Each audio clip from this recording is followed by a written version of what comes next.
Hola mis amigos, hola a todos, bienvenidos a un episodio más del Poder de la Enseñanza. Mi nombre es Omar Pérez, muchas gracias por acompañarme. El día de hoy seré su anfitrión en esta oportunidad, en estas maravillosas clases, en estos viajes a las escrituras que tenemos cada semana. Muchas gracias. Es un placer para mí estar con ustedes a través de las escrituras y de verdad que les agradezco por acompañarme y por sus comentarios que ustedes mencionan, escriben y siempre los leo. Vamos a empezar la clase como cada semana. Es semana de conferencia, ¿verdad? Semana de conferencia. Ojalá, depende del día que lo estés viendo, pero ojalá que estés disfrutando también la conferencia general de la iglesia. Como siempre, bueno, gracias por suscribirse, gracias por seguirnos y como siempre estamos dispuestos a poderles ayudar y a poder compartir las pocas enseñanzas que conocemos para que puedan llegar a todos y obviamente nos podamos nutrir y fortalecer en el testimonio y en la fe de Cristo. Como saben, estamos leyendo lo que es el Libro de Mormón, otro testamento de Jesucristo. Nos corresponde lo que es la semana del 1 de abril al 7 de abril. Estamos ya en el cuarto mes del año. Una vez más, estamos estudiando el manual Ven, sígueme de la Iglesia de Jesucristo de los Santos de los Últimos Días. Ese manual lo da la Iglesia. Ellos son los que ponen las fechas y ponen los capítulos para poder estudiar, para llevar un orden. Estamos, como saben, si desean saberlo, lo hemos puesto aquí, como dice la imagen, en el episodio 14. Ya van 14 semanas que vamos estudiando este libro en este año. Lo puedes buscar si te has perdido alguno para que puedas seguir la secuencia. Nos corresponde ahora otro libro maravilloso, que es el libro de Jacob o Jacob. En inglés, pues, ¿no? Un poquito, para conocer un poco. Los capítulos del 1 al 4. Jacob. ¿Quién es Jacob? Ya estamos estudiando el tercer libro, lo que es del libro de Mormón. ¿Por qué? Porque el primer libro fue Primera de Nefi, el segundo libro fue Segunda de Nefi, escrito también por Nefi, y ahora veremos el libro de Jacob. Veremos de qué trata, de qué ve. Es un libro pequeño, no es tan amplio, no es tan grande, pero conoceremos algo y veremos pues de qué tratan los 4 capítulos que veremos el día de hoy, del capítulo 1 al capítulo 4. Así que empecemos la clase. El título de la clase es Reconciliados con Dios por medio de la expiación de Cristo.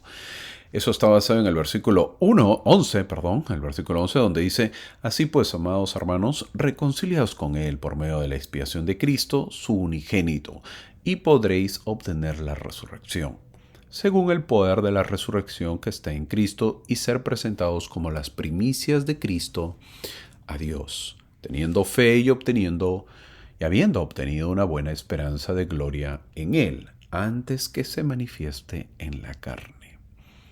Fin del versículo. Ese es el título de la clase. Reconciliémonos con Dios por medio de la expiación de Cristo. Creo que esa es la meta de todo ser humano, la reconciliación con Dios. Y esa reconciliación viene pues de una pelea que uno ha tenido antes, de un apartamiento que uno ha tenido o que tiene siempre. A veces bajetones, nos sentimos mal, nos apartamos de la iglesia, tenemos problemas, nos vamos, ya no venimos, no asistimos, no leemos las escrituras, no oramos, no pagamos diezmo, etc. ¿Qué nos aconseja el Señor? Reconciliaos con Dios por medio de la expiación de Cristo. Esa es la clase, ese es el título de la clase y obviamente que eso es lo que quiere que aprendamos, el manual o la iglesia. Así que vamos a verlo. Ahora veremos el libro de Jacob, como les mencioné. ¿Quién es Jacob? El hermano de Nefi, el hermano espiritual de Nefi. Es un hermano muy espiritual porque Nefi tuvo varios hermanos que son Lamán, Lemuel, Sam también y Jacob. En la familia es así. En este caso, Jacob es un hombre espiritual, ¿no? Es un hermano espiritual. Y ustedes se han dado cuenta en las familias, en la familia normalmente es así. Al ver los que tienen hermanos, sobre todo lo van a entender. Hay uno que no le gustan las escrituras, ¿no? Es familias numerosas. Siempre va a haber alguien que no le gustan las escrituras. O es rebelde, pues el muchacho rebelde o la muchacha rebelde. Hay otro que va a la iglesia de vez en cuando, ¿verdad? También hay uno en la familia. Hay uno que es espiritual. O bueno, por lo menos dice que es espiritual. Hay uno que es más espiritual que los demás. Es decir, en la familia hay de todo, ¿verdad? Eso pasa, es normal eso es normal. No esperemos que en todos sean iguales en todo. Es difícil. Supongo que ya pensaste en tu familia y te has dado cuenta que es así, ¿verdad? Así que no juzguemos tanto a la familia de ley, porque nuestras familias pues también son así. A veces he escuchado en las clases ahí lo juzgan al pobre Lamán, Lemuel, digo pobre, porque nuestras familias son parecidas. Siempre tenemos un Lamán, un Lemuel, siempre tenemos a un Nefi, a un Jacob, o a un Sam, etcétera. Siempre hay alguien parecido en nuestras familias. Ponte a pensarlas nada más. Por cierto, agradezco muchísimo por sus comentarios y porque les gustan las clases, como ya lo mencioné. Para mí es un pago inmenso, de verdad. Y por sus comentarios de gratitud. Y para los que no les gusta, pero también me siguen, también les agradezco porque su disgusto también importa aquí en esta clase, en estos videos que hago. Hace unos años, les comento, tuve dos jóvenes. Dos jóvenes, en realidad había más jóvenes, pero estos dos jóvenes eran muy amigos entre ellos, paraban juntos siempre, estoy hablando en la iglesia. Ambos cumplieron a la mala, pues estos jovencitos, hombres jóvenes, cumplieron a la mala sus metas de hombres jóvenes que ellos tenían, ¿verdad? Que la iglesia da y ellos lo cumplieron.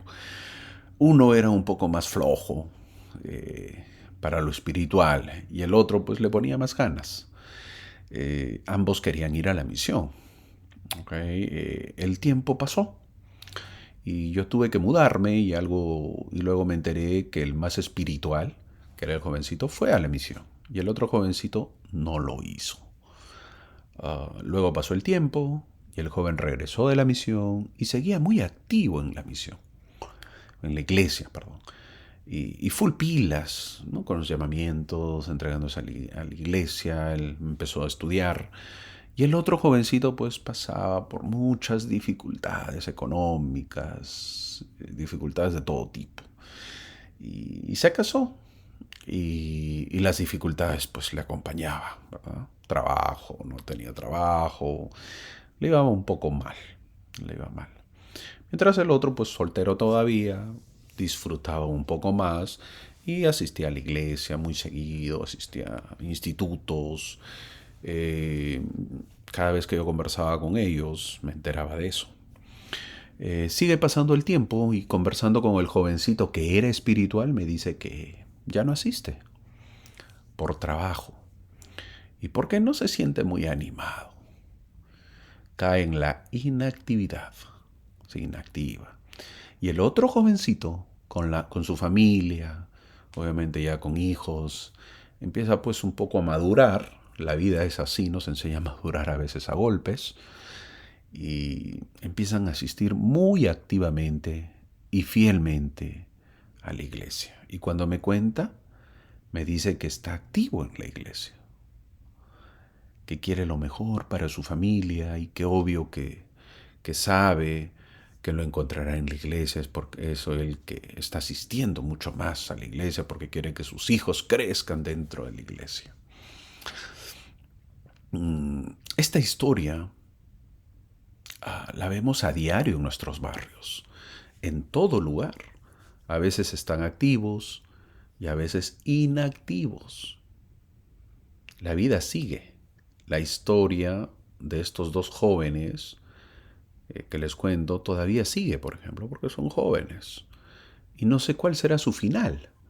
Ojalá que terminen sus vidas fieles a Cristo. Ahora yo, ¿por qué les cuento esto? Porque yo enseñé a los dos por igual.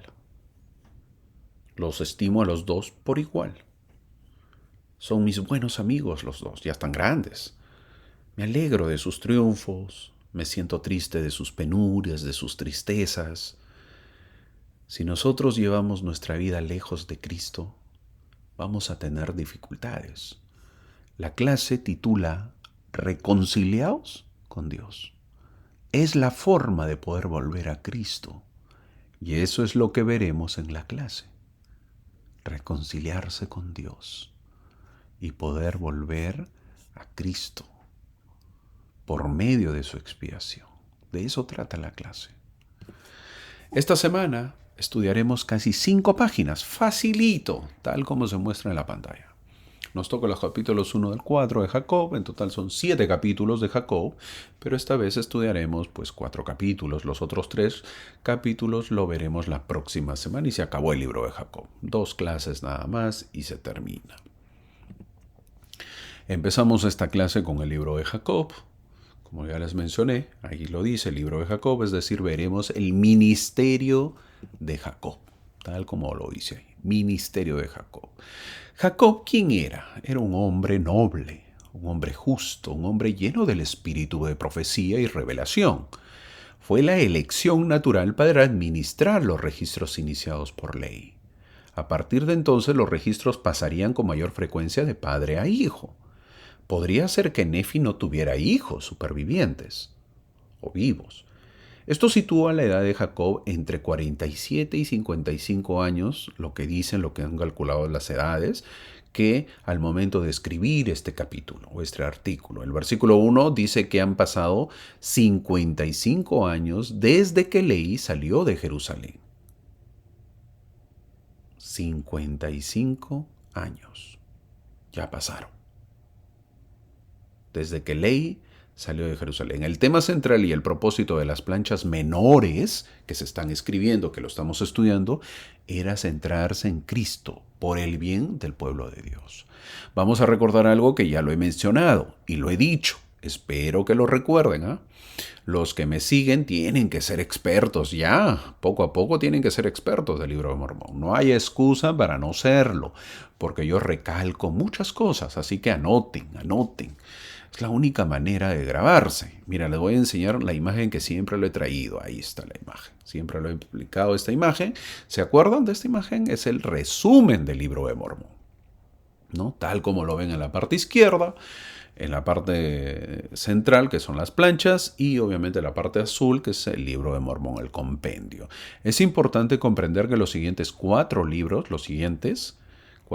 que vamos a ver, que son Jacob, que son Enos, Jarón y Omni, así se llaman los libros, están escritos en las planchas que menores. Eso estamos leyendo, tal como se marca en el círculo rojo. Nosotros estamos todavía leyendo las planchas menores de Nefi, que comprenden primera de Nefi, segunda de Nefi, Jacob, Enos, Jarón y Omni.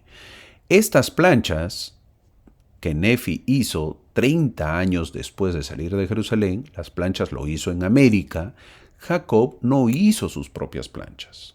Él no hizo las planchas. Registró, lo escribió, se podría decir, sus profecías en las planchas que Nefi había hecho. Estas planchas se llaman las planchas de Jacob y fueron hechas por la mano de Leí.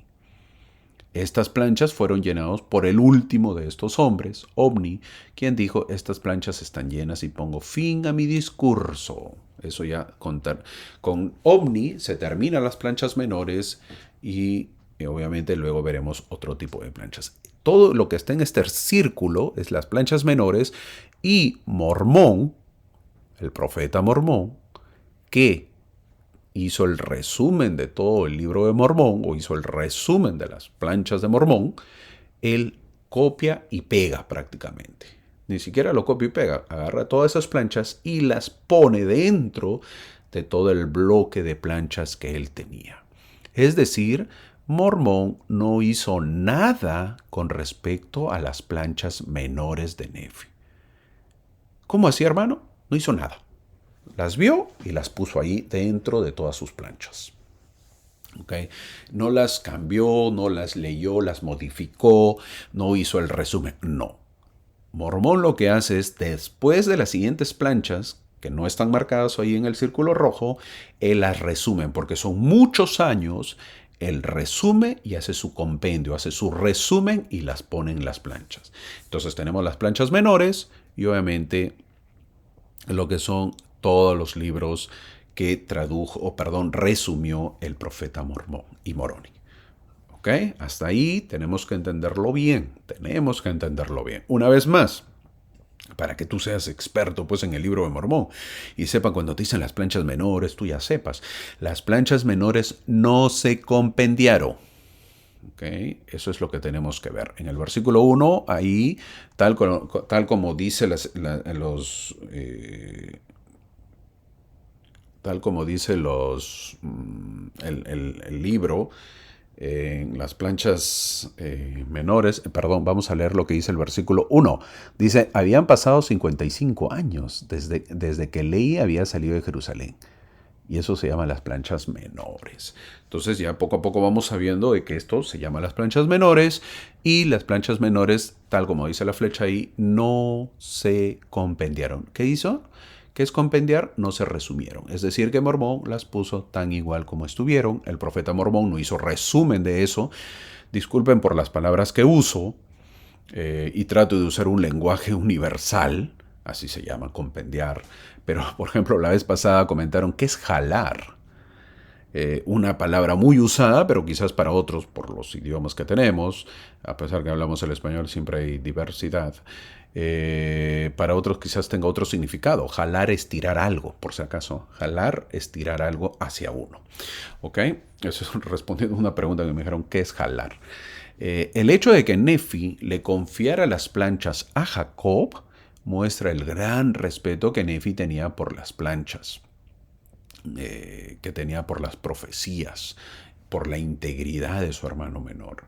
Estas planchas fueron diseñadas solo para las cosas espirituales, consideradas obviamente como las más preciosas.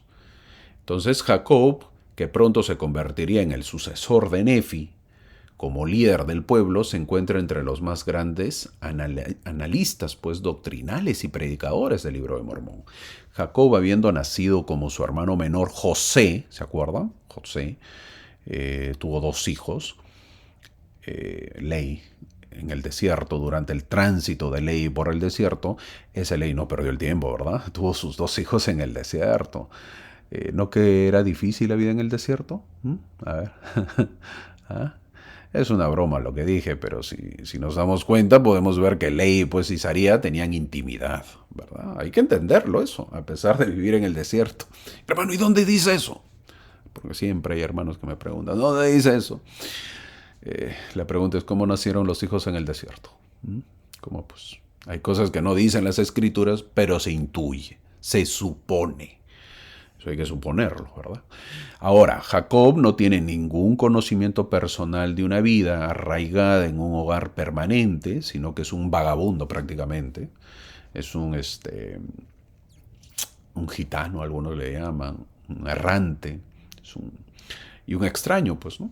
Él no tiene casa. Al final de sus días, Jacob mira hacia atrás, un tanto triste, y él dice en Jacob 7:26, él dice lo siguiente: el tiempo se nos ha pasado, dice, y nuestras vidas también han pasado como si fuera un sueño, pues somos un pueblo solitario y solemne, errantes, desterrados de Jerusalén, nacidos en la tribulación, en un desierto y aborrecidos por nuestros hermanos, cosa que ha provocado guerras y contenciones, de manera que nos hemos lamentado en el curso de nuestras vidas, dice Jacob en Jacob 7, versículo 26, fin del versículo.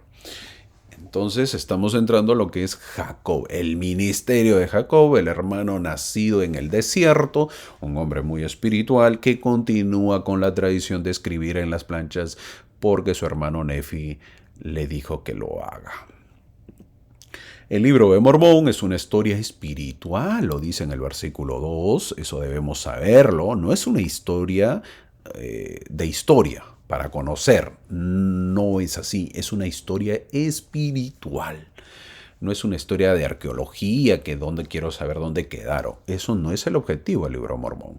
El versículo 3 habla de las planchas mayores. Lo menciono porque a veces uno se pregunta ¿dónde dice de las planchas mayores y las planchas menores?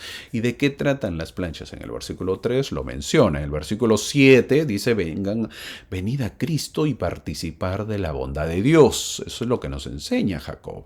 Uno que verdaderamente sigue al Maestro es bendecido con la vida abundante, pues. Cuando Jacob habla de participar de la bondad de Dios, no se refiere solo a la recompensa de la vida eterna, sino a las bendiciones en la mortalidad. Su deseo de persuadir a todos los hombres a que abandonen su hombre natural y tomen sobre sí el nombre de Cristo es un gran gran ejemplo a seguir. Yo menciono al inicio de las clases que no solamente comparto información, ¿se acuerdan? Siempre lo digo, sino que el propósito de las clases es conocer o recibir información. ¿Para qué? Para venir a Cristo, que ese es el objetivo, acercarnos a Cristo, porque si no serían como sus antepasados, pues, que fue conocida como, el versículo 7 lo llama, la provocación en los días de la tentación, dice el versículo 7. Jacob se refiere a las formas en que los hijos de Israel provocaron a ira al Señor con su insolencia, pues mientras ellos estaban en el desierto del Sinaí. El ejemplo más obvio es la fabricación del becerro de oro. ¿Recuerdan eso donde dice? Éxodo capítulo 32. Y terrible, ¿no? El pueblo, mientras lo dejaron un momento solo, se fabricó su ídolo, su becerro de oro. Estos acontecimientos rebeldes continuaron. De este modo, hizo un pacto de que ninguno de los hijos de Israel poseería la tierra y que todos ellos, excepto Josué y Caleb, vagarían por el desierto durante 40 años. En el versículo 8, Jacob hace una analogía entre nuestro viaje hacia el reino de Dios y el viaje de los hijos de Israel hacia la tierra de Canaán. Si somos tan rebeldes como ellos, ¿qué va a suceder? En el versículo 8 dice, se nos negará el acceso, no se nos permitirá entrar en su reposo. Han pasado muchas historias y la edad ha ido avanzando. Nefi ya empezaba a envejecer y sabía que tenía que partir. Así que en el versículo 9, Nefi ungió a un hombre para ser rey, dice el versículo 9. Todavía está viejito Nefi y lo unge a alguien para ser rey, para que se encargue de la parte política, de la parte administrativa del lugar, de su ciudad, de su pueblo que ellos tenían. Nefi no era partidario de una forma monárquica de gobierno, no le gustaba eso. Dejó esto en claro cuando su pueblo lo nombró rey. ¿Recuerdan? En 2 de Nefi 5:18, él dijo, yo, Nefi, deseaba que no tuvieran rey, sin embargo hice por ellos según lo que estaba en mi poder. Fin del versículo. Más adelante en el libro de Mormón aprendemos que de las grandes destrucciones que sufrieron los jareditas debido a la maldad de sus reyes, por ejemplo. Alma se negó a ser rey, diciendo no es conveniente que tengamos un rey. Nefi debe haber tenido motivos para confiar en el hombre que ungió para ser rey. Debe haberlo conocido, debe haber estado feliz. De lo contrario, seguramente esto llevaría pues al cautiverio. Curiosamente, Nefi no unge rey a uno de sus hijos. Miremos aquí. Esto puede haber sido, ¿por qué? Porque de repente Nefi no tuvo ningún hijo. El hecho de que confió los registros a Jacob, su hermano, apoya esta hipótesis. Una vez más, es solo una hipótesis o idea de que no tuvo hijos. No hay ningún registro en el libro de Mormón de que Nefi tuviera hijos. Pero quizás alguien me diga, hermano, un ratito, hermano, en 2 de Nefi capítulo 4, versículo 15, o quizás otras escrituras dicen familia o hijos, y lo hace en forma general. No dice como padre que todos son sus hijos. Me refiero, Nefi cuando está hablando lo dice como un padre que todos son sus hijos. Una vez más, yo lo que menciono, lo menciono a título personal, es solamente una idea, una hipótesis. Parece que no tuvo hijos Nefi. Ahora, si tuvo hijos y no los nombró como su sucesor, da a indicar que no sería, pues, que no quería él que existiese la sucesión del reinado, ¿verdad? Esto demuestra el desprendimiento del poder que Nefi tenía y muy pocos harían eso o hacen eso. Ahí demuestra, pues, que Nefi no quería que exista el reinado. ¿Por qué? Porque el pueblo de Israel ya sabía cómo era un reinado, que era hereditario. Entonces en el versículo 10 también vemos que Nefi trabajó todos sus días por su bienestar. Qué importante, Nefi un gran rey protector. Jacob explica que Nefi empuñó la espada de Labán en su defensa. Sin embargo, no hemos escuchado ningún detalle sobre sus guerras en las planchas menores de Nefi. Todo lo que aprendemos de Nefi es que hizo muchas espadas a la manera de la espada de Labán y que para el año 559 a.C. ya habían tenido guerras y contiendas con sus hermanos. Eso nos dice, ya habían pasado guerras. Ya. pero no se comenta en este libro. Pasa el tiempo y Jacob nos dice en el versículo 12 un versículo triste, pues, ¿no? Nos dice Jacob que aconteció que Nefi murió, llegó a su fin. En este lenguaje sencillo, Jacob registra el acontecimiento.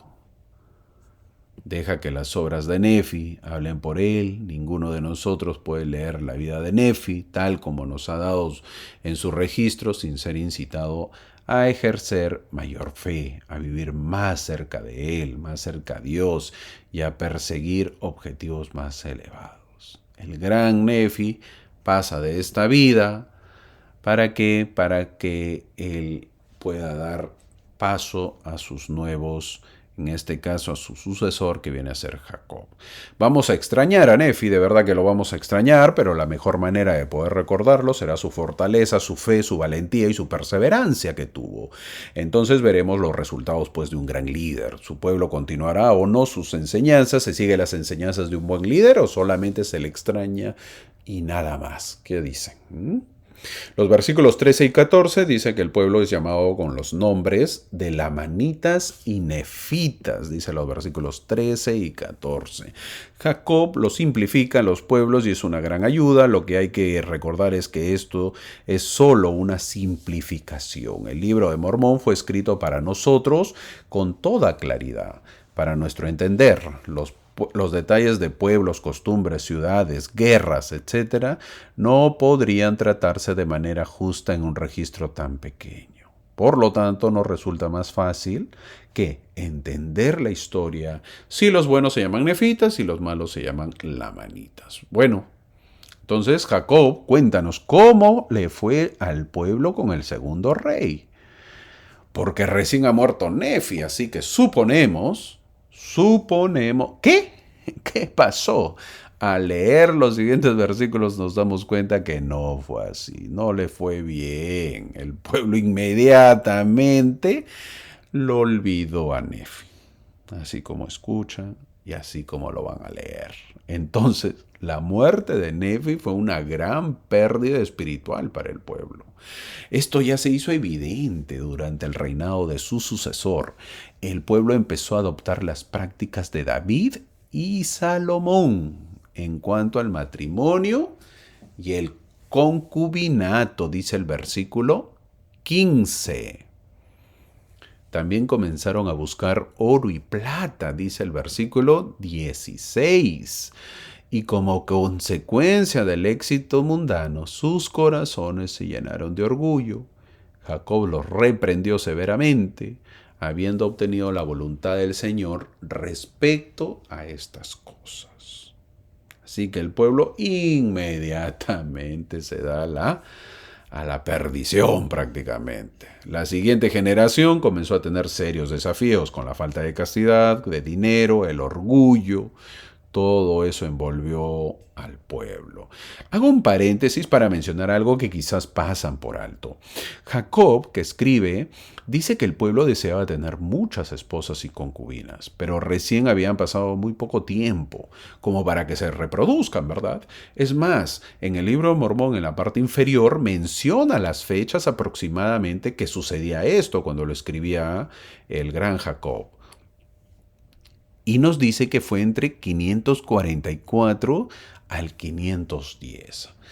Saliendo el año 600, ley de Jerusalén, y supongamos que están en el año 510, ¿cuántos años han pasado? 90 años.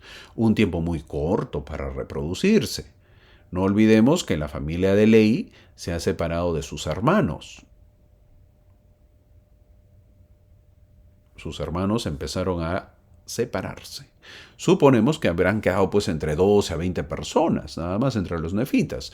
Entonces, ¿de dónde sale tanta gente? Es la pregunta. Los estudiosos dicen que es muy probable que ya haya habido gente en este continente y se unieron. Estas mezclas hacen que los principios aprendidos pues decaigan, que los principios enseñados no se obedezcan. Ante ello, ¿qué hace Jacob?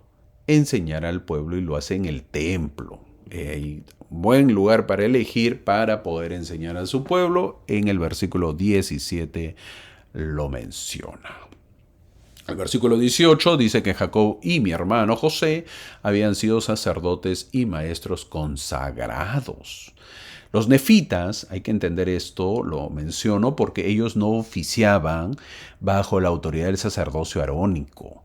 No eran descendientes de Aarón y no había levitas entre ellos. No hay evidencia en el libro de Mormón de que poseyeran el sacerdocio arónico.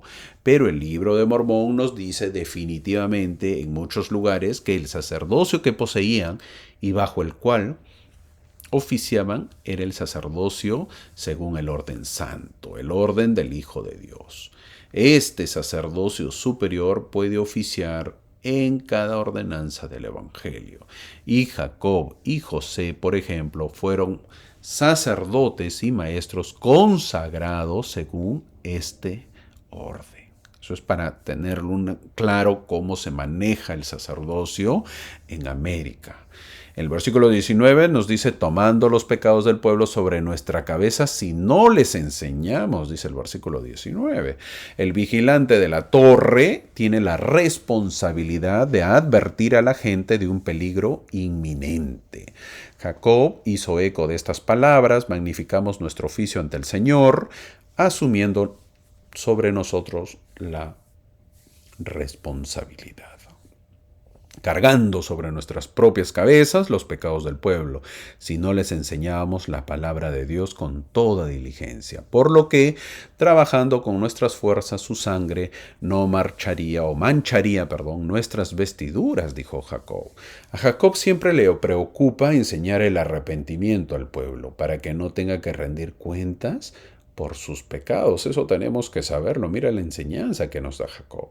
Los obispos, los presidentes de estaca, las autoridades superiores deben seguir el ejemplo de Jacob en sus respectivas mayordomías, cargando los pecados del pueblo sobre sus propias cabezas. Si no les enseñan la palabra de Dios con toda diligencia, si no lideran bien al pueblo, si no lideran bien un obispado, un barrio, una organización, un maestro de seminario, no verá manchados sus vestidos y enseña pues bien el evangelio a sus jovencitos. El presidente John Taylor, que es de la época de José Smith, dijo en una ocasión, hablando a los hermanos del sacerdocio, si no magnifican sus llamamientos, Dios los hará responsables de aquellos a quienes podrían haber salvado si hubieran cumplido con su deber. Fin del comentario. Esta es una afirmación desafiante. Si por pecados de comisión u omisión yo pierdo lo que podría haber tenido en el más allá, yo mismo debo sufrir y sin duda mis seres queridos conmigo.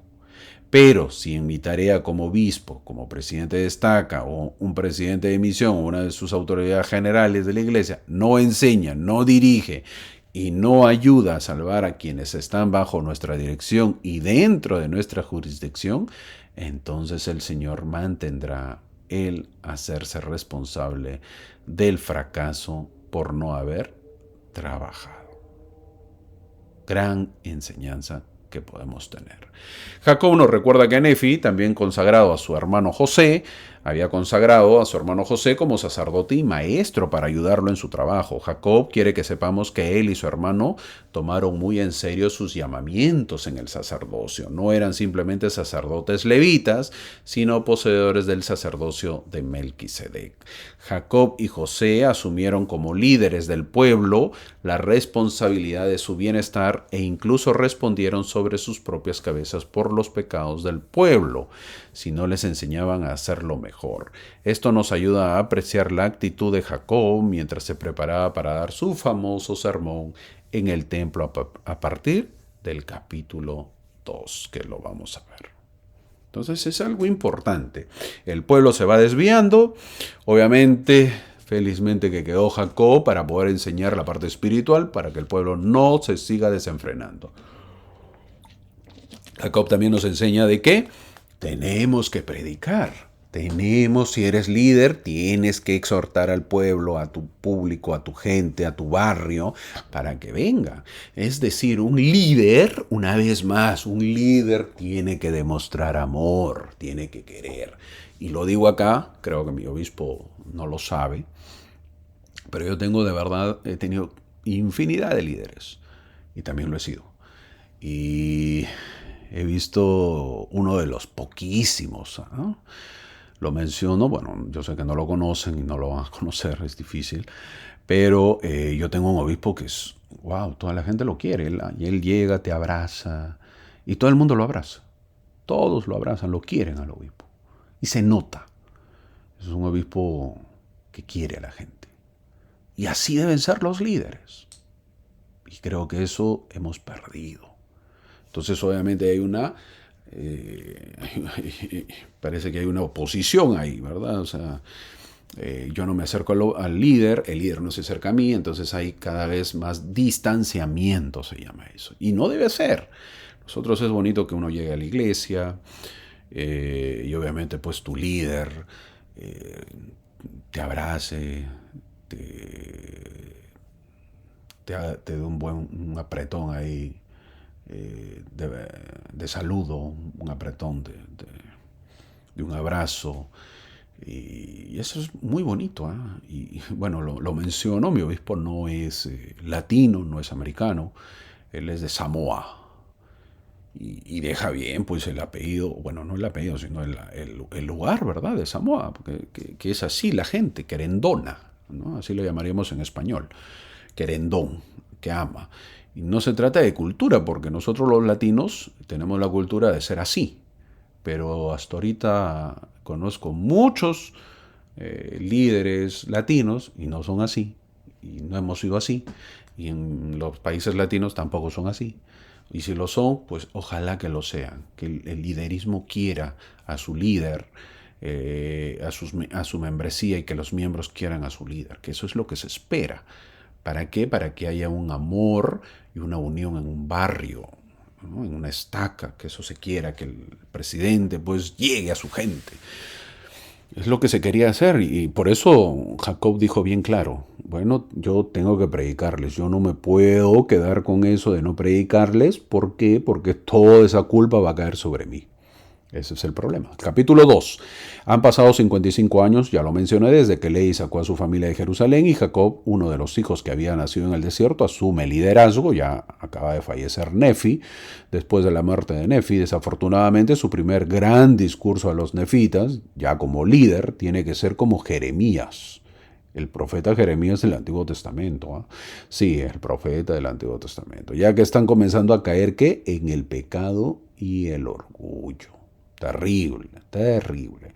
Jacob primero les cuenta a los que se habían reunido allí en el templo su propósito al subir al templo ese día. Señala la obligación que tiene ante Dios de magnificar su oficio con seriedad. ¿Dónde lo dice eso? En el versículo 2. Yo no estoy bromeando, les dice Jacob. Yo tengo que hacer mi oficio con seriedad, les guste o no les guste, para que de ninguna manera pues sus pecados puedan ser atribuidos a él. He subido hoy al templo para declararlos la palabra de Dios, dice en el versículo 2. Si Jacob enseñó al pueblo en el templo, es muy probable que les hubiera enseñado en el aposento del templo, porque así estaba distribuido en el aposento exterior, que representaba el reino celestial.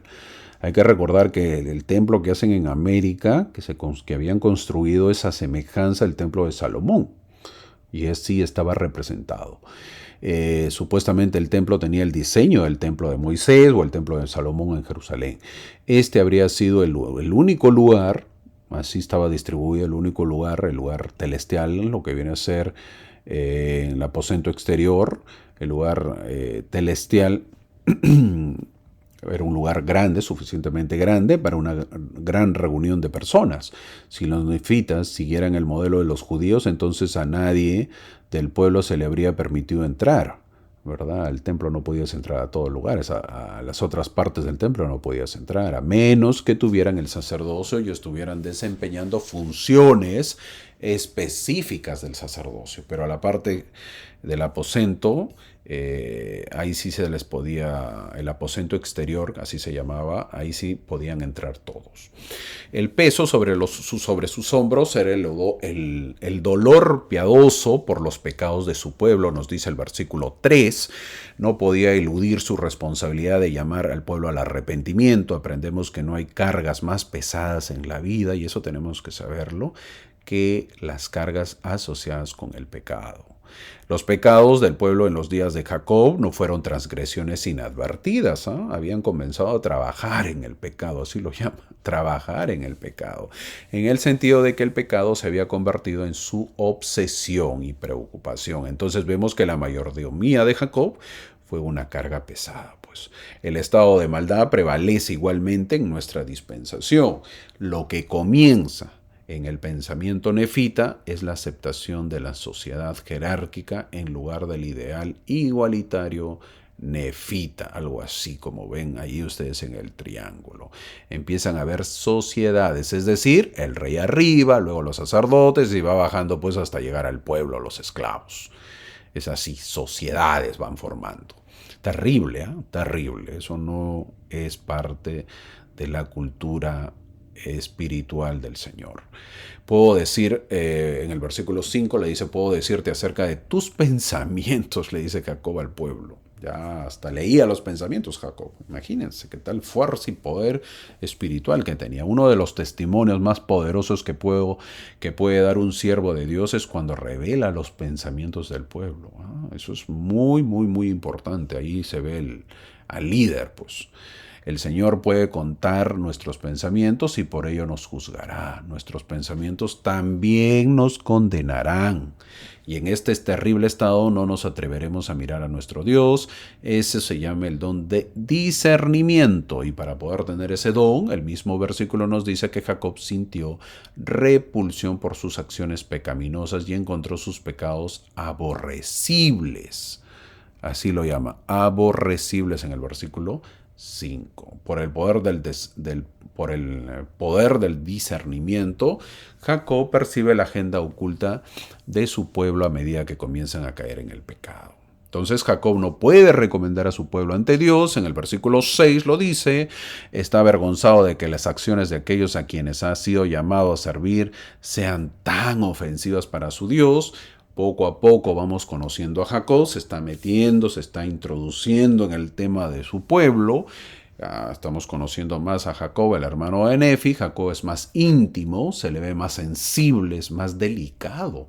El versículo 7 dice, me apena. Eso pues demuestra un hombre sensible. El versículo 7 habla de las mujeres de Dios, también habla acerca de eso. Pocas escrituras son más elocuentes al describir el deleite del Señor en la pureza de las mujeres. El Señor no quiere que las hijas de Israel sean como el mundo.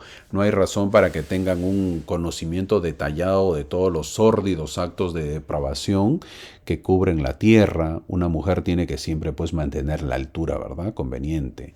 ¿Cómo ha cambiado eso en la actualidad? Donde cada vez más se piensa que la mujer tiene que ser igual que el hombre o que la competencia entre ambos tiene que ser la misma, ¿verdad? Es terrible eso, ese pensamiento. No es agradable, no es bueno. En este momento, en este sermón de Jacob, lo importante es explicar cómo se han apartado de la agradable palabra de Dios, que están acostumbrados a escuchar, y podemos ver que las familias iban pues al templo, por eso se reúnen ahí a oír los sermones de los líderes, porque nos menciona que estaban tanto hombres, mujeres, niños. Eso es lo que dice el versículo 8. Supongo que han subido para oír la agradable palabra de Dios, esa palabra que sana el alma herida, dice el versículo 8. Qué bonito versículo donde nos dice que la palabra de Dios sana el alma herida, ¿no? Un alma que está herida, la palabra de Dios lo salva. Entonces, ¿a qué vamos a la iglesia? A ver, haciendo un paréntesis. A ser sanados o sanar a los demás. Y la pregunta es, ¿y cómo yo sano? A través de un saludo. Ahí lo que les dije, pues, el obispo de mi barrio, por ejemplo. A través de un saludo él te está sanando, muchos. A través de un abrazo, a través de una clase, a través de un mensaje, de un canto, de una oración. Una hermana va a la iglesia con sus problemas y le cuenta a su pastor, a su obispo, y este líder, por ejemplo, luego le cuenta a los demás, o le cuenta a su esposa porque es su adorada esposa, y luego la hermana se entera que le han contado o que varios ya saben su problema. Te pregunto, ¿crees que sanará su alma herida? Por cierto, algo que no se sabe en la iglesia y debería saberse porque no hay capacitación de esto, es que cuando alguien cuenta sus problemas a su líder, a su obispo, es decir, las famosas entrevistas, porque así las llamamos en la iglesia, esas conversaciones son confesiones. ¿Cómo se llama? Confesión. No, yo sé que así no se llama porque en la iglesia lo llamamos entrevista. ¿Qué es una entrevista? Es una confesión. Cuando alguien está confesando a su obispo, es un proceso de arrepentimiento. Y por lo tanto, el obispo es una tumba con esa confesión. Toma nota. Una entrevista es una confesión. Una confesión es un paso del proceso de arrepentimiento. Por lo tanto, el obispo, ¿qué es? Una tumba. Escucha, oye, ve y calla. Eso tenemos que saberlo. Algo que no se enseña, pues, en la iglesia. Lamentablemente, no se enseña. ¿Qué nos enseña también? Que la confesión es un sacramento. ¿Sabías eso? No lo sabías. Hermano, ¿y dónde dice eso? Eso seguro ya me estás preguntando. ¿Dónde dice eso? En ningún lado. En ningún lado lo dice. Pues. No dicen que la confesión es un sacramento. No lo dicen. Nunca lo vas a encontrar. Nada, ni en inglés, ni en español, ni en latín, ni en ningún idioma. No lo vas a encontrar. Entonces, hermano, ¿usted de dónde está sacando eso? ¿Por qué? Porque a la iglesia no le da nombre. Pero entonces, ¿por qué sacramento, hermano? Te explico. Porque es parte del arrepentimiento. Busquen ustedes qué es sacramento. En la guía del estudio de las Escrituras que tenemos, que lo da la iglesia, ¿qué es sacramento? Busquen. Y lo van a derivar, esa palabra lo deriva Santa Cena. Es decir, no hay un significado. Y si recurrimos, o sea, en otras palabras, si nosotros recurrimos a la guía del estudio de las Escrituras, buscar sacramento, ¡pum!, sale, vaya Santa Cena. Sí, la Santa Cena que consumimos o que participamos, perdón, no consumimos, participamos los domingos en nuestros capillos. Eso lo llama el sacramento. No dice un significado de lo que significa sacramento. Entonces, para saber qué significa sacramento, ¿a dónde tengo que ir? Tengo que recurrir, pues, al diccionario. ¿Qué es sacramento? La palabra se divide en dos. En sacro, y sacro es hacer santo, así significa la palabra sacro, hacer santo significa, y mentum, sacramentum. Sacro, hacer santo, y mentum significa medio para. Entonces, si lo unimos, porque es una palabra latina, si unimos estas dos palabras, significaría eso, el sacramento es un medio para ser santo. Es decir, el sacramento es un medio para hacer santo. El bautismo es un sacramento porque es un medio para que uno sea santo. La Santa Cena es un sacramento porque es un medio para que uno pueda ser santo, etc. Ahora sí vamos entendiendo. Por lo tanto, la confesión es un sacramento. ¿Por qué? Porque es un medio para que uno pueda, ¿qué? Ser santo. Y si mi confesión es divulgada, porque yo estoy en un proceso de un arrepentimiento, porque tengo que confesar, por eso se llama confesión, estoy en un proceso de arrepentimiento, y si mi confesión, que yo estoy en ese proceso del arrepentimiento, es divulgada, entonces ¿cómo voy a ser santo? Ese líder está siendo una piedra de tropiezo en mi conversión de ser santo. Espero que entendamos lo importante de la confesión, que es un sacramento y que los líderes no deben divulgar porque de lo contrario el Evangelio nos sana el alma herida, como dice el versículo 8. Hermoso, ¿verdad? El Evangelio es hermoso, si lo vamos entendiendo un poquito más allá. Hermano, yo no sabía. Bueno, pues no lo sabías, ya lo estás aprendiendo aquí en las clases del poder de la enseñanza. Importante, ¿verdad? Muy importante. El arrepentimiento es un sacramento. Claro, la iglesia lo llama un principio. Es un principio. La fe y el arrepentimiento son principios. El bautismo y el don del Espíritu Santo, la confirmación, son las ordenanzas. Eso es lo que dice la iglesia. Y estamos bien, es un principio. Pero el arrepentimiento es un principio de un sacramento. Todos los domingos, por eso se llama sacramento. ¿Qué significa sacramento? Es un medio para ser santo. Yo me arrepiento, estoy buscando la forma. ¿Para qué me arrepiento? Para ser santo, pues. Así no nos llamamos santos de los últimos días. Entonces, cuando yo voy y me confieso, es parte del arrepentimiento. Son 5 partes, ¿verdad? Eso enseña la iglesia. Una de ellas, ¿cuál es? Confesar. Decir. Conversar con mi líder, ahí estoy conversando, llegando a acuerdos, él me va diciendo, ahí esto está mal, esto está bien, estamos confesando. Entonces es un sacramento, pero nadie lo conoce así. Entonces, como nadie lo conoce así, creen que es normal. Entonces yo le voy a contar a mi esposa, yo le cuento a los demás. No, eso no se hace. Eso es gravísimo. Eso no se hace. Así no trabaja la iglesia. Hermano, pero ese líder no sabe. Pues hay que enseñarle. Hay que enseñarle. Es la manera.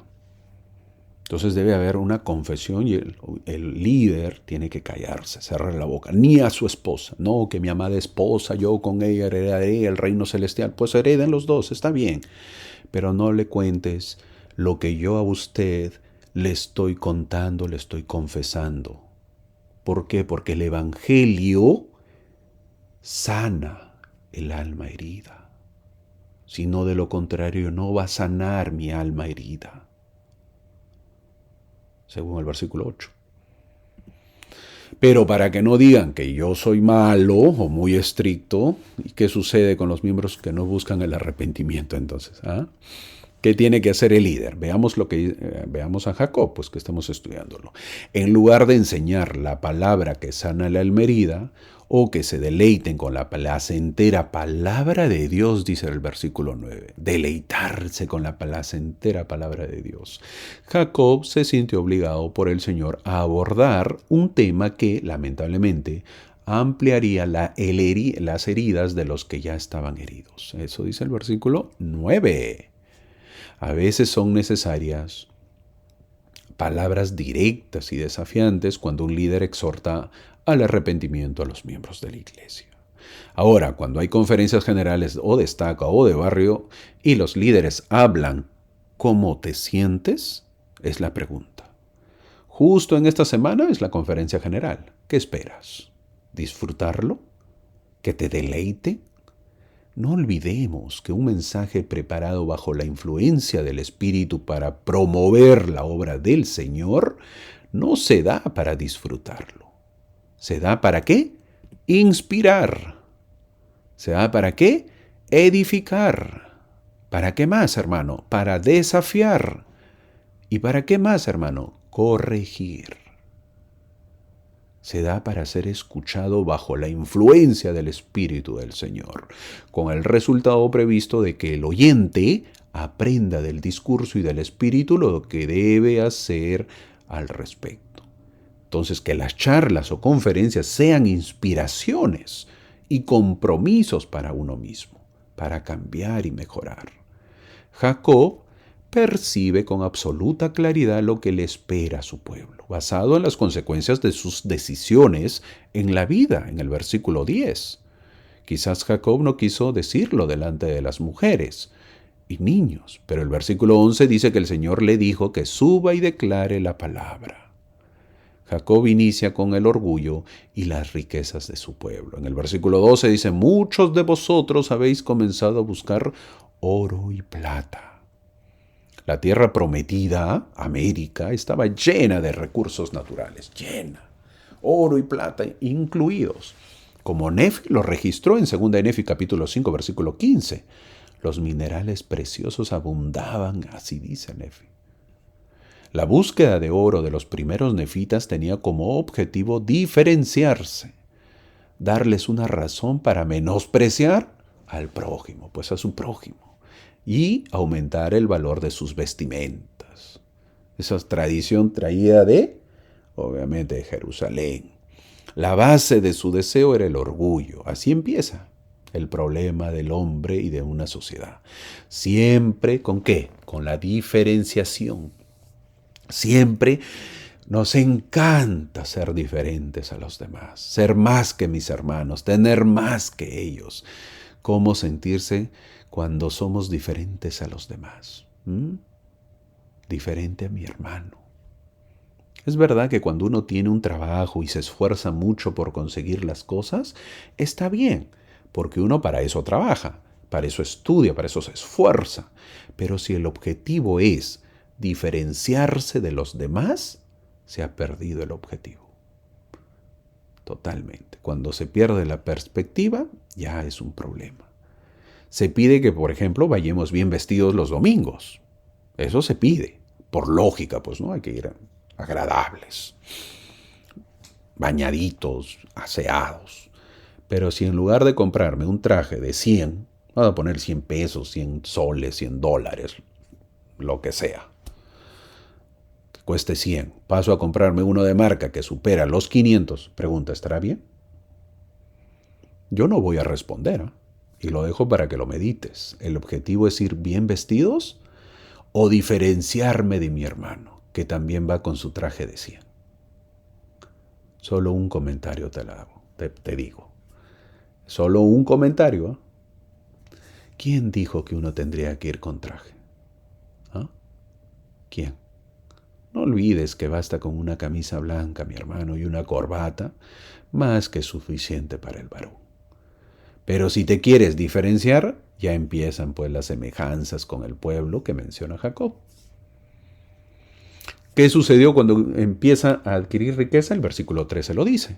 Empieza a envanecerse con el orgullo y andan con el cuello erguido por la ropa costosa.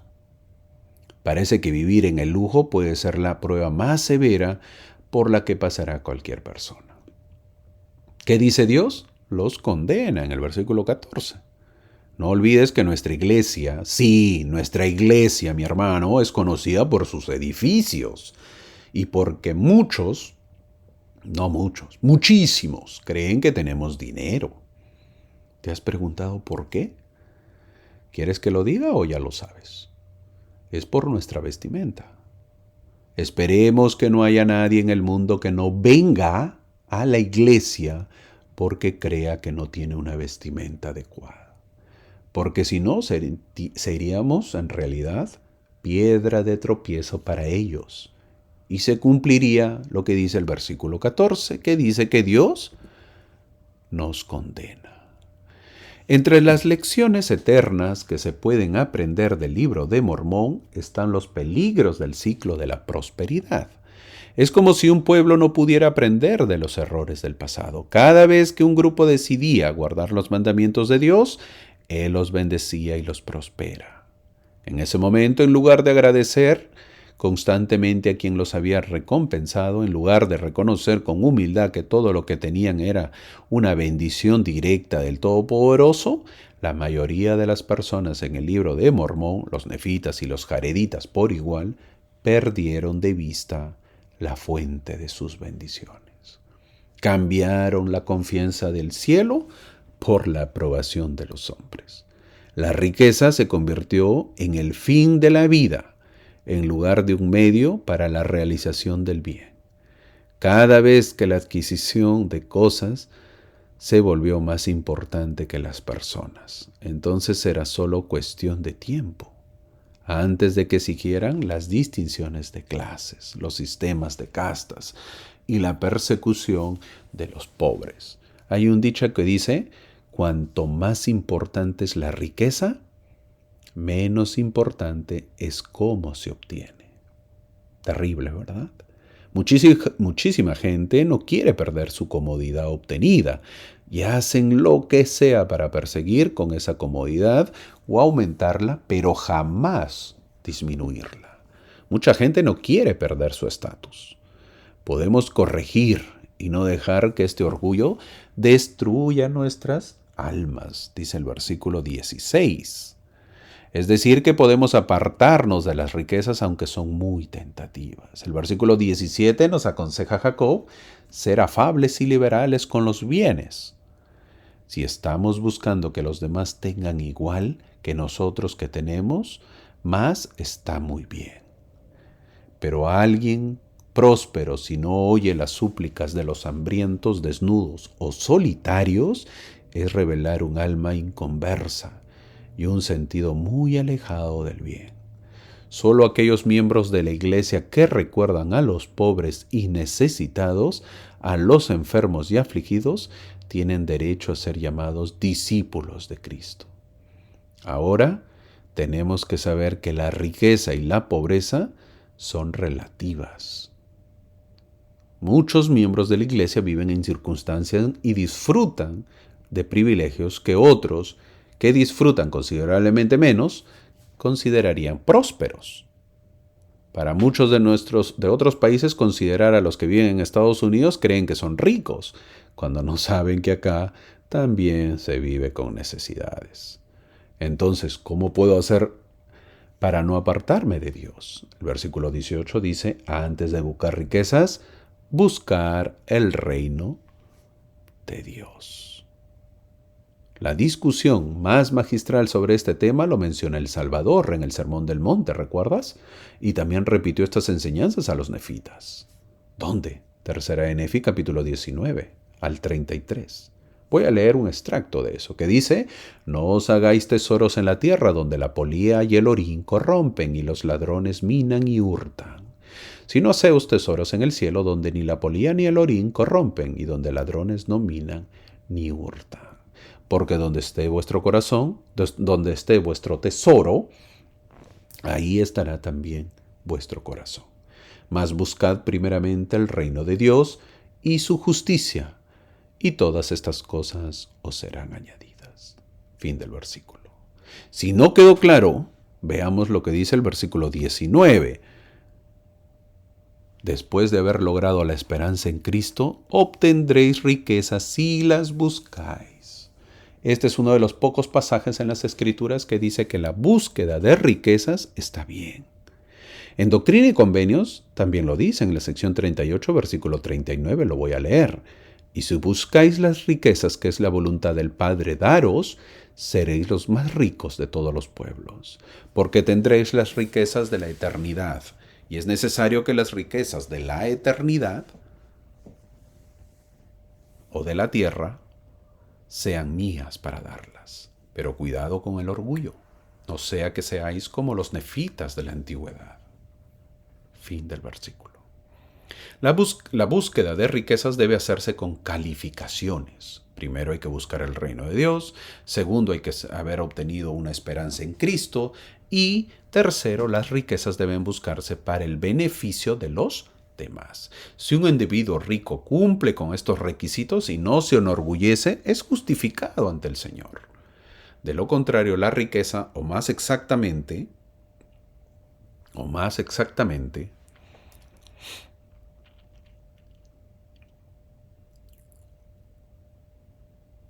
va a ser una piedra de tropiezo. El amor sincero, de lo contrario, la riqueza, o más exactamente el amor al dinero, es un vicio que destruye el alma. Así dijo el Salvador. Difícilmente un rico entrará en el reino de los cielos. ¿Dónde lo dijo eso? Mateo, ¿verdad? Capítulo 19. Todos necesitamos dinero para satisfacer nuestras necesidades. Hermano, ¿seguro usted está en contra? No, yo no estoy en contra. Pero es el amor al mismo lo que nos daña, lo que deforma nuestros valores, lo que nos aleja de las cosas espirituales y fomenta el egoísmo y la codicia. Estudiemos, trabajemos, tengamos negocios y crezcamos. Pero ¿cuál es el fin de crecer? ¿Cuál es el fin de tener más? He ahí la pregunta. Si el objetivo es poder diferenciarme de los demás, con una mejor casa donde tenga más habitaciones que gente que lo habite, tener un carro más caro y último modelo para que sea la envidia de mis vecinos, o que todos me vean cuando yo llego a la capilla, o comprarme los mejores trajes para lucirlos porque ya mi cuerpo mal alimentado y maltratado lo necesita, si esos son los objetivos, vamos por mal camino. No dejemos de lado al prójimo, dice el versículo 19. El prójimo debe estar en nuestro afán de crecimiento. Pensemos en ellos también.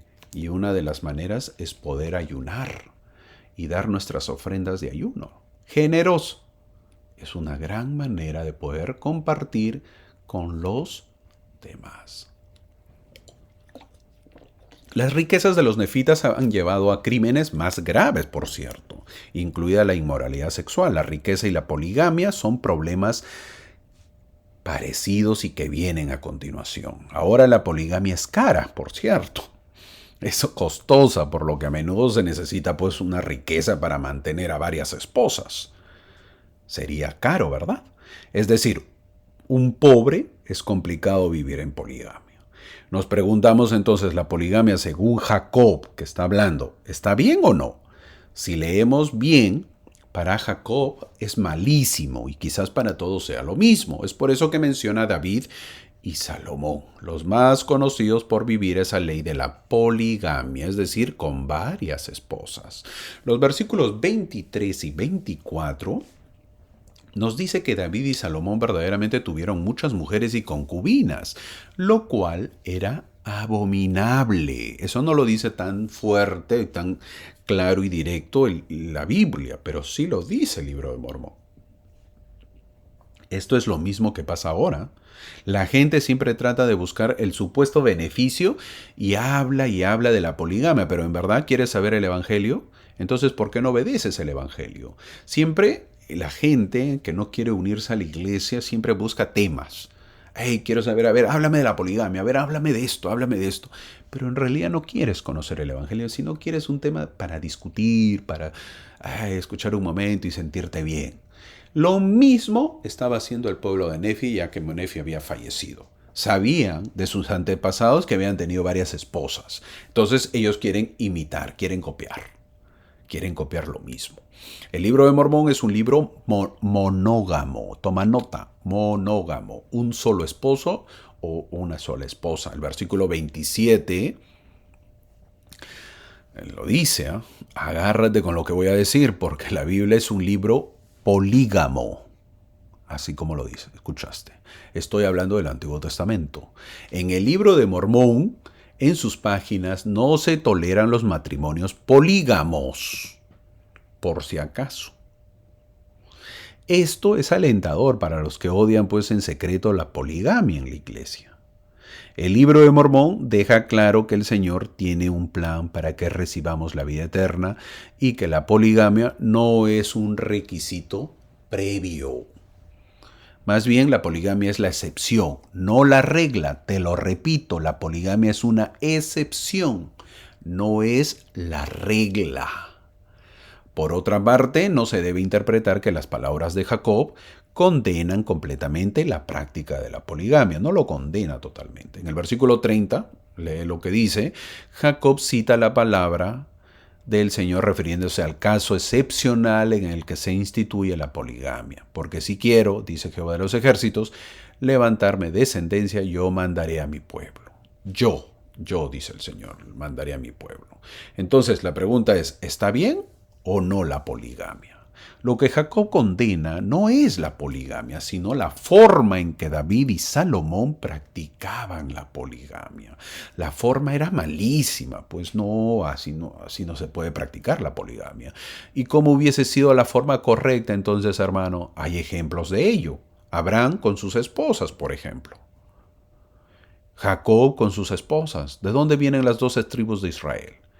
¿Y cómo son las formas correctas de practicar la poligamia? Porque el Señor lo permitió, porque todas las esposas eran igual, es decir, tenían los mismos derechos. No se dice en las Escrituras, pero es obvio que tenían solvencia económica para poder mantener esposas e hijos. Eran millonarias prácticamente. ¿Quién va a poderlo ahora? Pues es difícil. De estos dos reyes, Salomón claramente abusó. Pues Salomón era el rey. Abusó de la práctica más que su padre fue David. ¿Verdad? ¿Tuvo qué? 700 esposas y 300 concubinas, dice en Primera Reyes, capítulo 11, versículo 3. Yo no lo estoy diciendo, lo dice la Biblia. Ciertamente tantas parejas fueron tomadas solo para qué? Para satisfacer su apetito sexual. Estamos hablando de 1000 personas, 1000 mujeres que tuvo. O sea, si el año tiene 365 días, imagínate, 300 por 3, estamos hablando de 900. O sea, cada 3 años por lo menos veía a alguien, veía una. Entonces, es ilógico, pues, ¿no? O sea, eso es malísimo, esa práctica que ellos tuvieron. Ciertamente, tantas parejas fueron tomadas solo para satisfacer su apetito sexual. Esto se insinúa en el libro del Cantar de los Cantares. Este libro habla más de las partes del cuerpo de sus esposas y concubinas que de cualquier principio, pues, eterno. Así habla del Cantar de los Cantares. Esto es lo que impulsó al profeta José Smith a declarar en la traducción de la Biblia que el Cantar de los Cantares no es un escrito inspirado, dijo el profeta José Smith. Así lo dijo, ¿eh? No es un escrito inspirado. Sí, pues porque habla más de las esposas, de las concubinas. Salomón también tomó esposas de extraños o gentiles, pues, ¿verdad? Lo cual estaba expresamente prohibido por el Señor.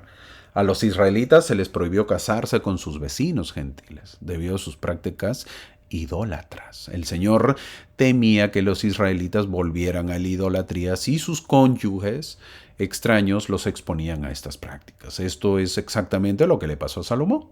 Ya lo conocemos, ya lo sabemos. Era mundialmente conocido por su sabiduría, pero no era lo suficientemente inteligente como para repeler las prácticas idólatras de sus muchas esposas.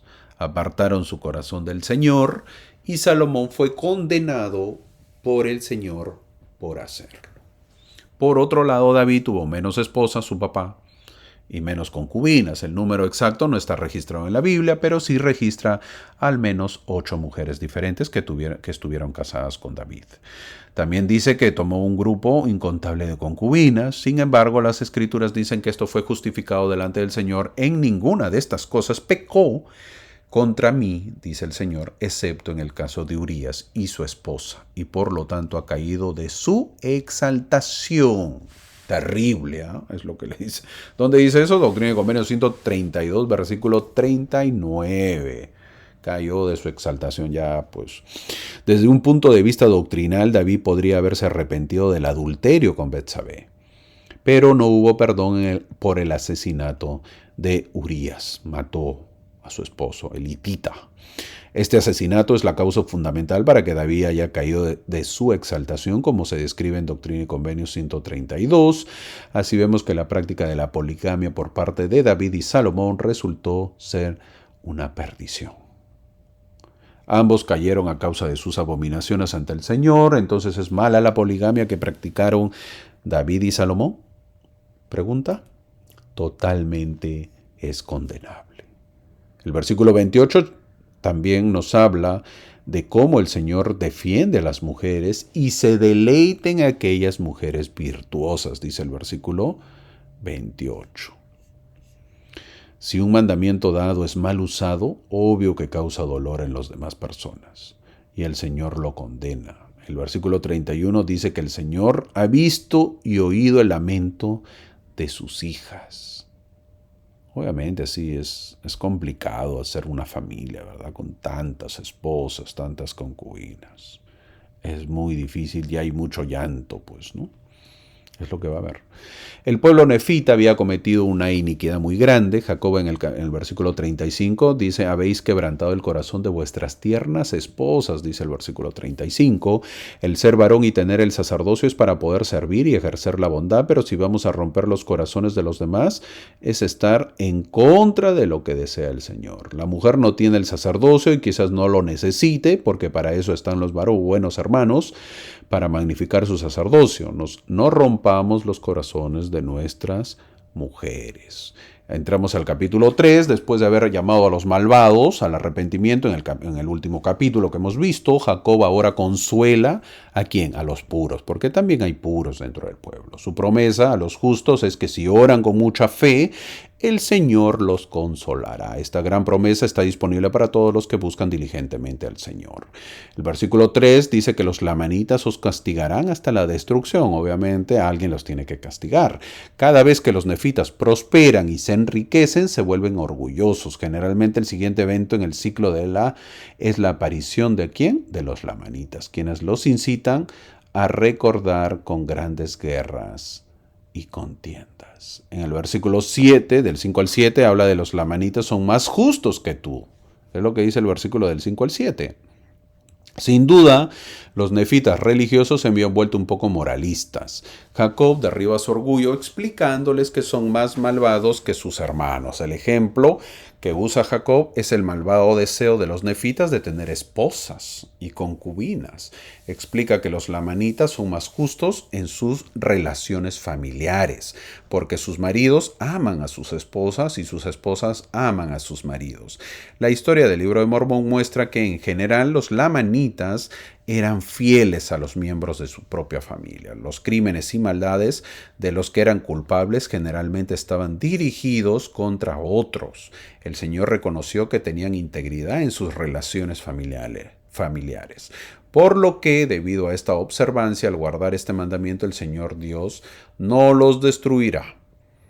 Esta no fue la única vez en que los lamanitas fueron más justos que los nefitas. Alrededor del año 30 a.C., Nefi y Lehi convirtieron a miles de lamanitas.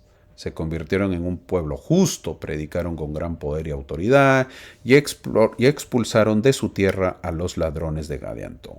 Su rectitud culminó en el ministerio de Samuel el lamanita. En el año en que Samuel comenzó a profetizar, dice, los nefitas todavía permanecían pues en la maldad.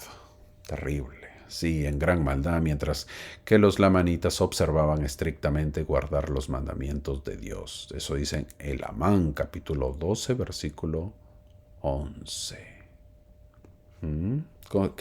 Qué terrible, ¿verdad? Ver a un pueblo y cómo solo se piensa ir destruyendo. Jacob advierte lo que sucederá a su pueblo si no cambia.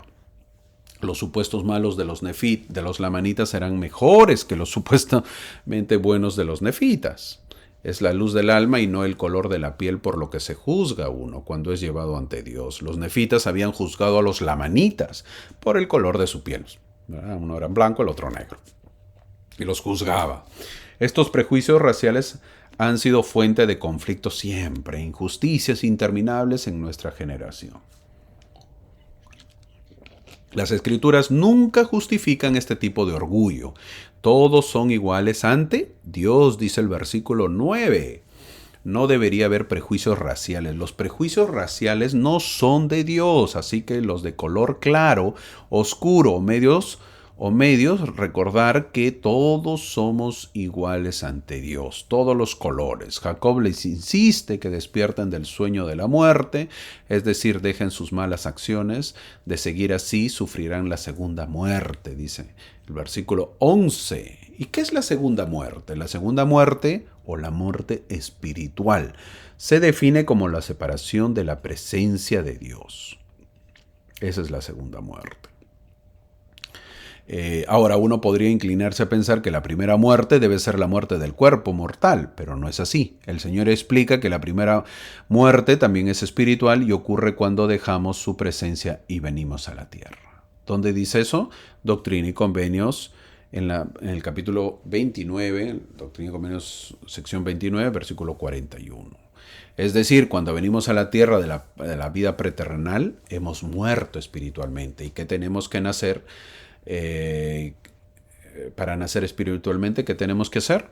Ya lo vimos, bautizarnos y recibir el Espíritu Santo. De esa manera nacemos espiritualmente. Jacob termina hablándoles más de los pecados que están cometiendo, como la fornicación, la lascivia, toda clase de pecados. Es decir, les habló de lo mal que están como sociedad, una sociedad aproximadamente 500 años antes de Cristo, pero que aplica también a nuestros tiempos, donde se ven los mismos en nuestras ciudades. En el versículo 13 nos dice que ciertamente el libro de Mormón es una historia abreviada, diseñada para llevarnos a Cristo, no para informarnos de todas las acciones de los nefitas y lamanitas. La escritura deja claro que también se llevaron otros registros. Algunos de estos otros registros fueron vistos por el profeta José Smith y Oliver Cowdery, y mientras estaban en una cueva en el cerro de Cumorah. ¿Habías escuchado eso? Brigham Young cuenta la historia. Estoy seguro que esta parte no lo sabías, totalmente seguro, pero te la cuento. Y si la sabías, bueno, que me alegra si lo sabías. Pero si lo sabías, te aseguro que ya lo habías olvidado. Pero bueno, te cuento. Oliver Cowdery fue con el profeta José Smith cuando depositó estas planchas, las regresó, las devolvió. Cuando José recibió las planchas, el ángel le ordenó, recuerdan, que las llevara de regreso al cerro Cumorah, lo cual hizo. Oliver dice que cuando José y Oliver fueron allí, se abrió el cerro y entraron en una cueva en la cual había una habitación grande y espaciosa.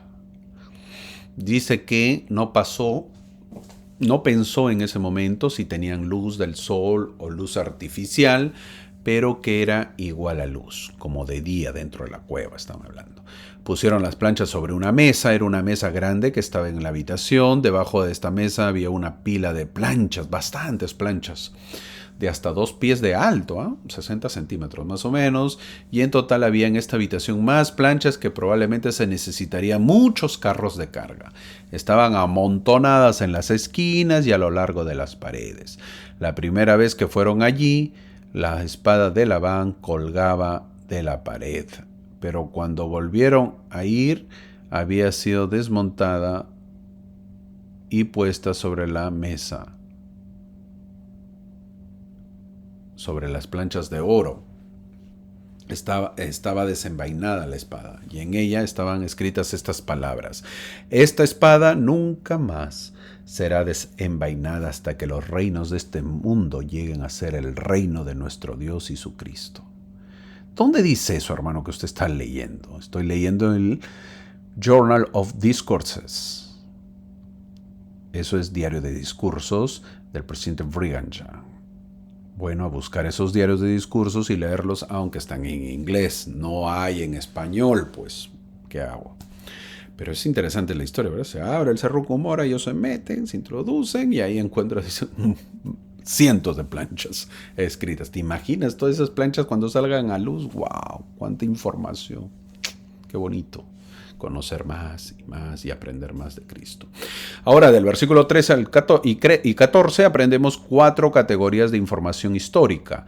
Que había aumento de población, había guerras, había contiendas y varios reyes. La descripción que hace Jacob de que su pueblo se volvió numeroso debe referirse a un tiempo posterior a la muerte de Nefi. La tasa de crecimiento es muy alta en esta comunidad, al parecer son muy fértiles las mujeres, o también se unieron a otros grupos de habitantes que había en América. Muchos calculan que ya eran más de 500 personas, o quizás 1000. O sea, eso calculan los estudiosos. Luego habla de guerras. Jacob no dedica ningún espacio en los registros a las guerras, siguiendo el ejemplo de Nefi en las planchas menores, pero ya habían empezado. Jacob menciona contenciones.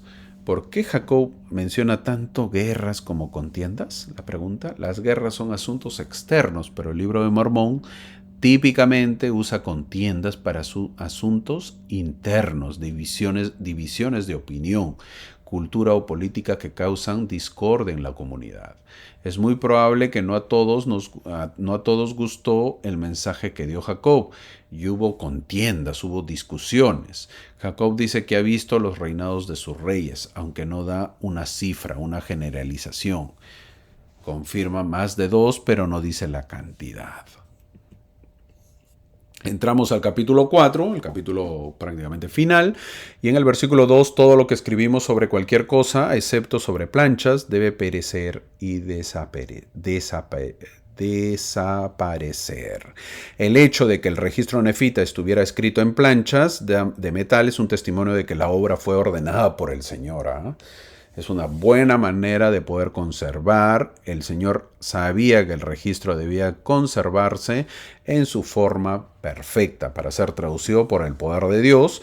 Veamos la diferencia entre el registro del Libro de Mormón, un registro perfectamente conservado, y los rollos del Mar Muerto, escritos en pergamino, que ha sufrido los efectos del tiempo y el envejecimiento. Por si no lo sabías, los rollos del Mar Muerto son escritos de la Biblia.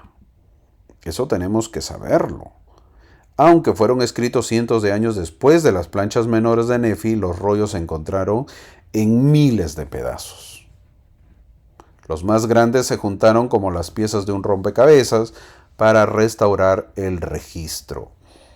Se dedica una cantidad considerable de tiempo y esfuerzo a ordenar las piezas, restaurar las letras originales, descifrar imágenes descoloridas. José Smith no tuvo que dedicar tiempo a tales esfuerzos. La sabiduría del Señor había preservado las planchas de oro en una caja de piedra. De las 13 personas que presenciaron las planchas, ninguna mencionó haber visto signos de envejecimiento o corrosión en el registro. Solo que los caracteres mismos parecían ser de origen antiguo. Gran diferencia. Ahora, ¿para qué lo escribían? Versículo 3, esperando que nuestros amados hermanos y nuestros hijos los reciban con corazones agradecidos, dice el versículo 3. La respuesta apropiada al recibir la palabra de Dios en el Libro de Mormón es un sentimiento de gran gratitud hacia quienes se tomaron el tiempo de grabar laboriosamente los caracteres en las planchas en lo que debe haber sido un proceso muy cansado. No digas que sí le das importancia, pero no tienes tiempo de leer las escrituras. Porque si es así, entonces no le das importancia al Libro de Mormón. Tenemos que darle más importancia al Libro de Mormón. ¿Por qué? Porque son escritos que se han conservado tan igual como sus autores, en este caso los profetas, escribieron.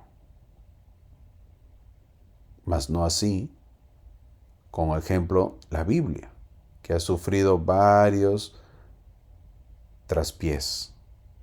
Es por eso que a veces hay partes que le faltan a la Biblia, a diferencia del Libro de Mormón. El Libro de Mormón no. En el versículo 5, Jacob nos dice que guardaban la ley de Moisés porque orienta nuestras almas hacia él, dice el versículo 5. En el versículo 6 nos dice que escudriñan a los profetas, habla de las planchas que tienen, es decir, que los profetas como Abraham, Jacob, el profeta Moisés, leen las escrituras que están en las planchas de Labán y que tienen con ellos. Esa es la fuerza. Siguen los consejos de Jacob en el versículo 8. Es imposible que el hombre descubra todos sus caminos. A veces con la educación que tenemos, ya creemos pues que podemos saber y cuestionamos mucho los caminos de Dios, ¿verdad? Y no es así. El versículo 8 nos dice: no menosprecies las revelaciones de Dios. Aún nos llegarán muchos más escritos de las Escrituras, así que no podemos menospreciar las revelaciones de Dios. Hay que entender y hay que saber, aproximadamente 2/3 de las planchas del Libro de Mormón fueron selladas. Algún día se va a abrir esas planchas, ¿te imaginas? Wow, va a ser todo un acontecimiento, Pero bueno, son formas del Señor. Así que no menospreciemos las revelaciones de Dios. En el versículo 10 habla de: no procuréis aconsejar al Señor. Este consejo aplica a nuestros días porque una tendencia muy común entre los mormones moralistas es cuestionar la forma en que la iglesia maneja sus asuntos también. Esta insubordinación, cuando se expresa, efectivamente busca aconsejar al Señor. No podemos estar aconsejando al Señor. Ok, eso no está bien. Uno en la iglesia, obvio que tiene ideas de mejora o de cosas que hacer y cosas que no debe hacer, pero tenemos que aceptar que el líder es el último que toma la palabra y se tiene que aceptar. Creo que ya lo he contado hace años. El apóstol Holland, Jeffrey Holland, que es apóstol, visitó Chile, que tenía muchas estacas, y reestructuró Chile, por ejemplo. La autoridad del elder Holland no fue discutida, sino aceptada. A veces hay barrios que tienen pocos miembros o poquísima asistencia, y lo mejor es que puedan unirse a otros barrios. Se le dice al líder y el líder pues no lo hacen. Entonces, ¿qué debo hacer? Cerrar el asunto y dejar que estar aconsejando al Señor. Dejémoslo. El Señor lo hará si lo cree conveniente. Mi hermano Jacob nos dice que si quizás estamos apartados y alejados, nos reconciliemos con Cristo, dice en el versículo 11. Ese es casi prácticamente el título de la clase. Esta redacción es curiosa porque implica que el individuo debe reconciliarse con Dios para poder resucitar. ¿Verdad? Es importante eso. En el versículo 14 habla de los judíos que eran un pueblo duro de cerviz y procuraron cosas que no podían enfrentar o entender. Esta escritura es de suma importancia. Muchos se han preguntado por qué los escritos de Isaías son tan oscuros y difíciles de entender, y las profecías de Daniel, Ezequiel, Jeremías o Zacarías también pueden resultar difíciles. También a veces pueden resultar difíciles. Pero no. La pregunta que nos tenemos que hacer es ¿por qué estos profetas no pudieron dar su mensaje en un lenguaje fácil de entender? Y la respuesta la da Jacob. Esa era la manera de profetizar entre los judíos. De hecho, buscaban cosas que no podían entender. Como siempre, el Señor concedió su petición porque así lo deseaba. En el versículo 17 se da una pregunta: ¿cómo puede el Mesías ser la piedra angular de la casa de Israel si van a rechazarlo? ¿Fue o no rechazado? La pregunta es, ¿fue o no rechazado Jesús? Jacob, en lugar de dar una simple exposición, responde con una larga alegoría bíblica. La alegoría del olivo que veremos la próxima clase. La alegoría del olivo. Jacob planteó una pregunta desafiante: si la piedra fue diseñada por Dios para convertirse en la piedra angular para los judíos. ¿Cómo podría lograrse esto si lo rechazaron? La respuesta de Jacob, que da en el versículo 5, que veremos la próxima semana, es mostrar que el Señor tiene planes y poderes que se extienden a lo largo del tiempo, y que aunque Israel se desvíe, el Señor cuidará de Israel para el éxito final de su pacto.